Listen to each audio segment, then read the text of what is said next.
Misandraka amin'ny faritra maro ny fampiofanana sahan'ny hoaviko MDF, sampana ampiofanana mahakasika ny sehatra asa hôtellerie et cuisine sy fampianarana ny teny anglisy ho an'ireo tanora maniry ny hiasa any amin'ireo paquebot Royal Caribbean International any Amerika. Misy araka izany ny fiara-miasa amin'ny ONG au défi na opérateur de développement et de formation intégrée izay ao amin'ny vilana Verson na ambodiarana Tsaramandroso isahana ny fampiofanana eto Fianarantsoa.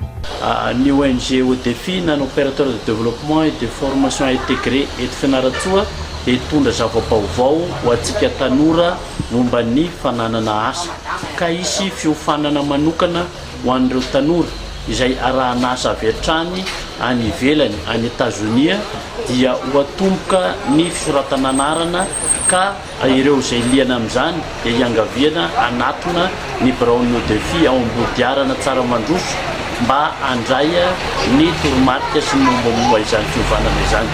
Ny atao amin'izany dia voalohany indrindra aloha tsika mila traikefa momba ny teny anglisy sy ny entimanana ao anatin'izany asa izany ka aorinan'izay dia misy maromaro toy ny mpandroso sakafo, toy ny mpanasa lamba, toy ny mpiasa ao anatin'ny toeram-piasana rehetra ary ny sécurité sy ny sisa. Izany fiovanana izany dia atao mandritra ny 3 volana ary rehefa avy eo dia misy fanarahana akaika ireo izay olona niofana mandra-pahatonga azy hiditra hiasa amin'izay sehatry ny asa any Etazonia izay. Ka isika zany dia voafetra ihany ny toerana ka iangaviana satria izay tonga aloha dia rehefa feno ny toerana dia manao ny vaky manaraka indray. Tsy ahivina eto am-piandohana ny fisian'ny orinasa mandray tanora malagasy 20 ka hatramin'ny 17 taona hanao asan-tsambo amin'ireo paquebot Royal Caribbean International any Amerika, Miami ary Londres. Marina fa miisa 70 ireo sambo Royal Caribbean International ka ny sambo kely indrindra amin'izany dia mahazaka mpandeha hatrany amin'ny 710 isa ary ny lehibe indrindra mahazaka mpandeha miisa 709. Araka izany dia mitady olona hiasa eny amin'ireo sambo ireo ny CSCS International Menine. Miisa eo amin'ny 2 hetsy isan-taona izany ary dia misokatra ho an'ny tanora malagasy ihany koa ny tolotr'asa ho amin'ireo sehatr'asa any an-toerana. Ny CSCS International Menine Madagasikara ihany no any solitenan'ny CSCS International Menine eto amintsika misahana ny fandraisana ireo tanora rehetra maniry hanao ireo asa ireo any amin'ny Royal Caribbean International ity. CSCS International Menine Mada izay Andriamatora Kotoarizara no tale generaliny. Izany hoe miara-miasa mivantana amin'ny Royal Caribbean izay anisan'ny orinasa manana bateau de croisière lehibe indrindra faharoa izy maneran-tany. Misokatra ny lalana ho antsika tanora malagasy araka ny ezaky ny orinasa CSCS International Menine Mada. Tanora 20 ka hatramin'ny 17 taona miisa 500 isaky ny 2 volana mahay ny teny anglisy tsara sy mahafehy ireo asa voalaza no raisiny. Anomboana anazy dia eo amin'ny ray alina amin'ny 10 taona ity, izany hoe 10 000 personnes. Raha atao zany ny kady tsotsotra dia ataoko hoe mitady olona izay amin'izao fotoana izao eo amin'ny 500 isam-bolana eo. Tsy mampanao test afa-tsy amin'ny teny anglisy zany zahay. Dia rehefa mahay teny anglisy ianao ankoatran'izay mila mahay asa koa any amin'ny resaka restauration sy ny fanadiovana. Mila ezaka be io zany ary manentana zahay manokana ny tanora indrindrandrindra liana amin'izany asa zany manomboka eo amin'ny 20 hatramin'ny 15 taona hoe mianara fa fotoana izao satria misy ny lalana ho ale zany rehefa mahay nareo indrindrandrindra hoe teny anglisy. Izay lafin-javatra nambaran'Andriamatora Kotoarizara tale generaliny CSCS International Menine Mada izay indrindra no antom-pisian'ny ny hoaviko MDF. Fampiofanana arak'asa ho fanampiana sy anosehana ireo tanora any nanantsona hoe ato na izay dadavin'ny orinasa dia ny fahafehezana ny teny anglisy sy ananana nantsona hoe spesialite amin'izay asa kasaina atao. Misokatra ho antsika eto andrenivohitry Haute-Matsiatra ny toeram-piofanana amin'izany. Misokatra ho anao eto Fianarantsoa ary ny lalana ahazona asa araka ny ezaky ny orinasa CSCS International Menine Mada. Tolotr'asa andrasana tanora malagasy miisa 500 isaky ny roa volana hiasa any amin'ireo paquebot Royal Caribbean International. Asa fatapototra sy hita fiafarana fa tsy karazana asa amin'irony antsoina hoe arnaque hitantsika amina tambajotra serasera irony. Amin'ny dingam-pampianarana izay ataon'ireo mpianatra dia dingana voalohany irosony amin'ny asa ny fiatrehana ny présélection sahan'ny CSCS solotena eto Madagasikara manao ny recrutement. Koa ezaka voalohany ho an'ny ONG au défi sy ny nihoaviko MDF ny fampanatrehana an'ireo mpiofana io présélection io. Tsara mariny eto fa tsara hatrany ny vokatra ho an'ny andian'ny mpiofana amin'ny nihoaviko MDF Ambeflo. Maro ireo approuvé ka isan'izany Nora ary tia mitantara ny zavatra natrehiny.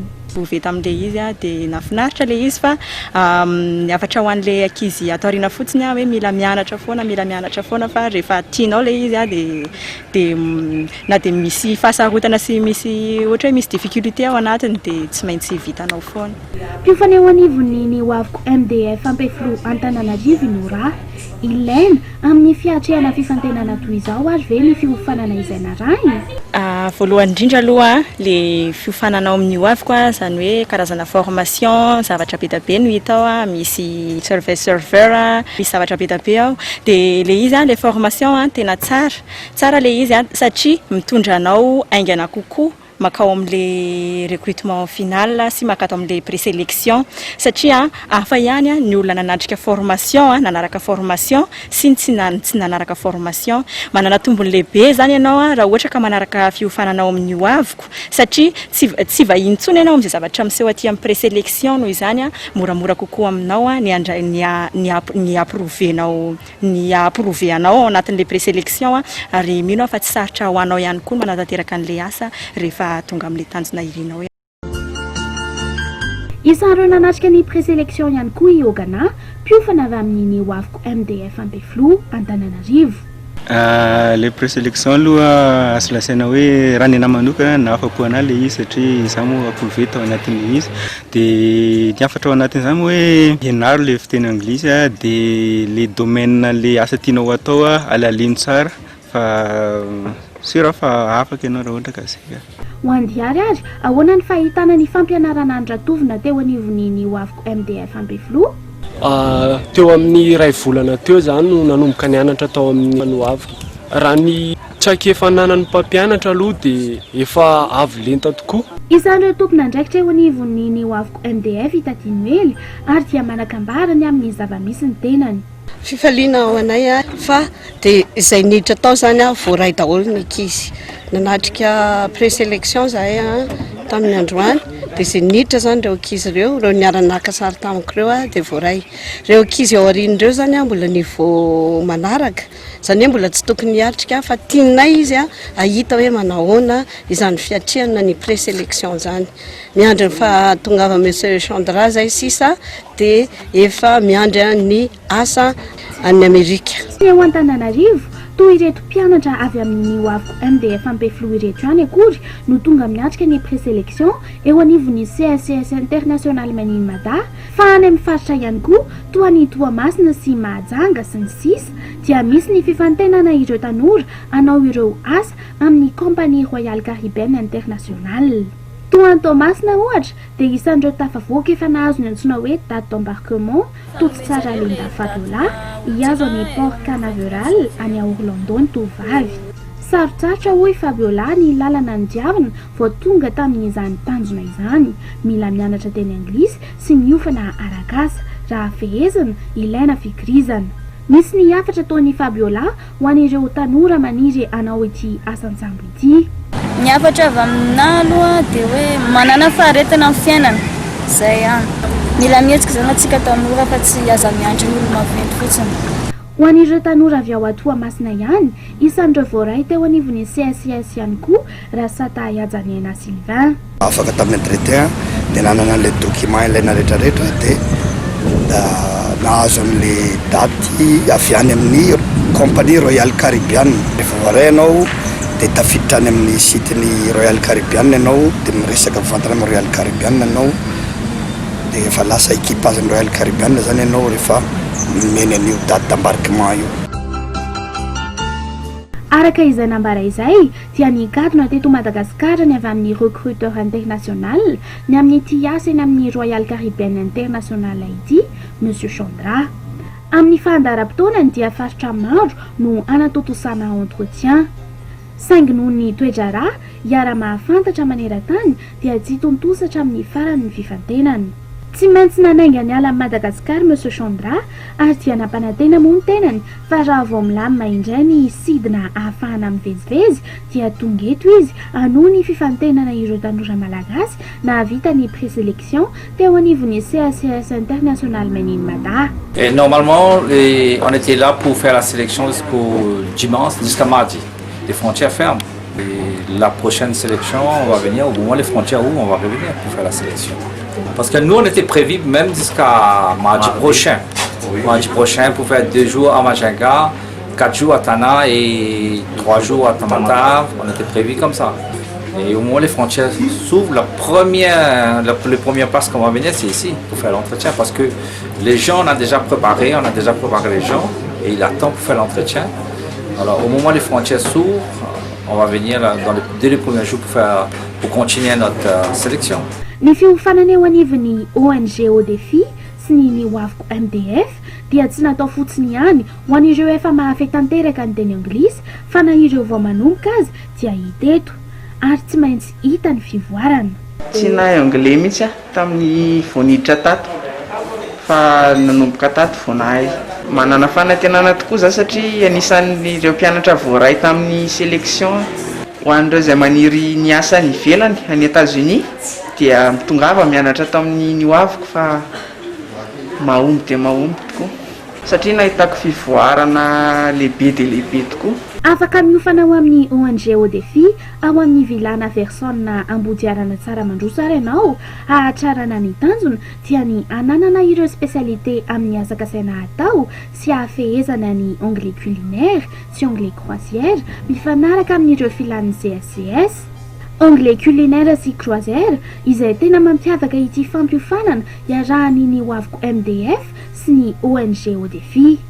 Tsara marihina ihany koa fa voara-masatrany ny fahasalaman'ireo mpiofana eo anivon'ny nihoaviko MDF sy ONG ODEFI satria dia misy dokotera manokana misana izany ho amin'ny fitsaboana raha sanatria marary mba amin'ny fisorohana ny fisian'ny aretina mitaiza, ny fanaraha-maso ny lanja tokony hifanaraka amin'ny halavana, ny sakafo ho amin'ny fitasambatana. Tombontsoa azy mba hita meloa zany dia izao ny aretina tokony ho tsaboana.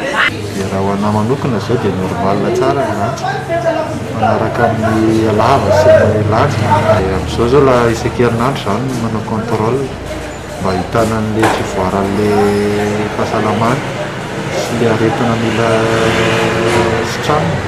Tokony misakafoana raha lasa tsy ampy torimaso zao tamin'iny tena tsy matory fa niasa tany ivelany niasa tany Dubai ilainay zany le vizitina dokotera momba n'le asanay satria le asanay tsy eto atoerana fa any ivelany any États-Unis.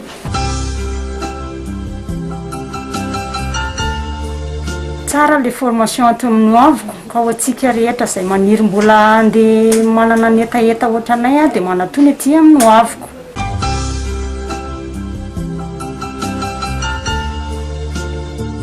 Za aloha za mahita hoe tsara le asa ary bien informé le asa ka dia mahafinaritra le izy. Raha fitininy izay rehetra voalaza teto dia misokatra ny lalana ahazona asa ho antsika tanora malagasy araka ny ezaky ny orinasa CACS international Menimada. Izay mbola ny an-trano any tongava mianatra fa raha tsy mianatra tsy tafita. Tolotra asa andraisana tanora malagasy mihisatra any amin'ny 500 isaky ny roa volana hiasa any amin'ireo Royal Caribbean International. Asa fatapototra sy tafefarana fa tsy karazana asa amin'ny irony antsoina hoe arnaque hitantsika amina tambazotra serasera irony. Misokatra ho anao ary ny toeram-piofanana eto Fianarantsoa ao Ambanimaso ONG ODEFI misy ny école na Versona. Efa misokatra ny fisoratana anarana ary ny fidirana kosa dia ny 12 Jolay 2024. Eto Pamaranana dia mampita amintsika fa hitarina manerana ny Madagasikara ity sehatrasa ity fa ho fanomboana izao atrehantsika izao ka dia manentana antsika mba ho tonga handray ny toromarika rehetra mikasika an'izany fiofanana arakasa izany. Marihana fa ny fahaizana izay tovozinao no ilaina fa tsy misy ny diplôma izay tsy maintsy ananan'ny olona. Ary azo tanterana amintsika fa ny fidirana dia manomboka amin'ny foandan'ny volana jolay izao mba azahoana manapitra ny 3 volana anatrehantsika ny sehatry ny asa. Koa raha malinanao ary ny anaraka izany fiofanana izany dia antsoina ny laran'ny telefônina 034 01 169 83 ny 034 71 710 29.